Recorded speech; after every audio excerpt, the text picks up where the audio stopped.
Sebuah pintu rumah sederhana terbuka pelan di Solo, dan di baliknya dua tokoh besar bangsa saling menyapa hangat. Yang satu pemimpin masa kini, Prabowo Subianto, Presiden Republik Indonesia. Yang satu lagi Presiden ke-7 RI Joko Widodo, sang arsitek kebijakan besar yang masih menjadi bayang-bayang penting kekuasaan. Tapi apakah ini sekedar silaturahmi antara dua pemimpin? Ataukah ini momen krusial transisi pengaruh dan penguatan arah politik luar negeri Indonesia? Inilah kisah dari balik pertemuan Prabowo dan Jokowi. Kisah yang lebih besar dari sekedar jabat tangan dan senyum di depan kamera. Minggu 20 Juli 2025, langit Solo mulai meredup saat iring-iringan kendaraan Presiden RI Prabowo Subianto memasuki kawasan Sumber Surakarta. Pukul 18.00 WIB, Prabowo turun dari mobil, didampingi Wakil Presiden Gibran Rakabuming Raka.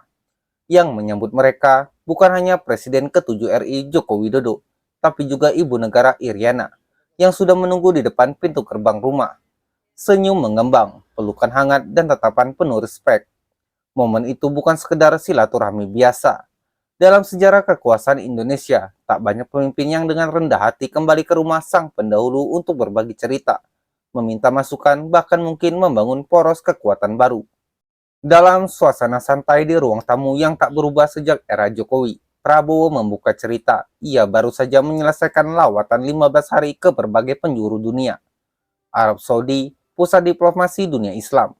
Brazil, pintu masuk ke Amerika Latin. Belgia dan Prancis, jantung Uni Eropa. Hingga Belarus, negara yang menyimpan potensi kerjasama ekonomi di tengah blokade geopolitik.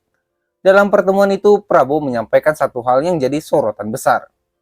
Saya ceritakan ke Pak Jokowi, kita akhirnya tembus perundungan CIPA dengan Uni Eropa. 10 tahun negosiasi, akhirnya bisa kita dorong tembus.